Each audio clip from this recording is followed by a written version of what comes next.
ખૂબ દિલ હલાવી નાખે એવી ઘટના ગઈકાલે 18મી જાન્યુઆરીના રોજ વડોદરામાં ઘટી. નાનકડા બાળકો અને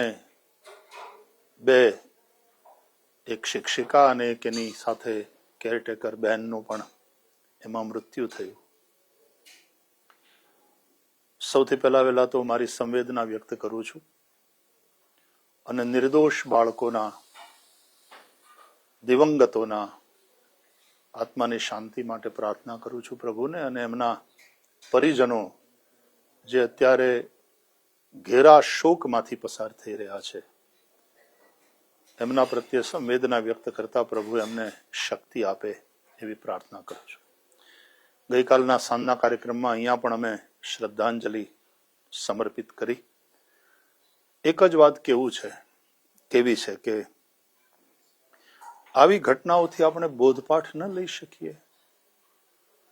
દરેક ક્ષેત્રમાં જે લાપરવાહી દેખાઈ રહી છે ત્યાં આપણે વધારે સાવચેત રહી, વધારે જાગૃતિ સાથે આપણું કામ ન કરી શકીએ.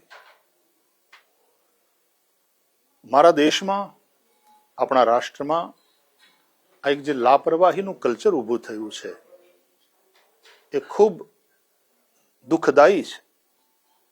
એક ભારતીય તરીકે અને એક મનુષ્ય તરીકે આપણે આપણી જવાબદારીને સમજીએ. દાખલા તરીકે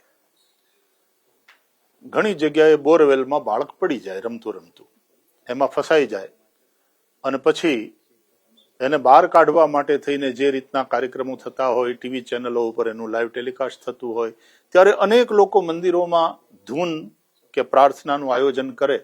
સારી વાત છે, સ્વાગતને યોગ્ય છે, પણ એની સાથે સાથે આપણે એવી સાવધાની ન રાખી શકીએ કે એવા બોરવેલ હોય પછી એને યોગ્ય રીતે ઢાંકી, પાઇપને કમસે કમ 5-6 ફૂટ ઊંચો લઈને પછી એને વ્યવસ્થિત રીતે બંધ કરવામાં આવે, જેથી કરીને કોઈ બાળક એની અંદર પડી ન જાય.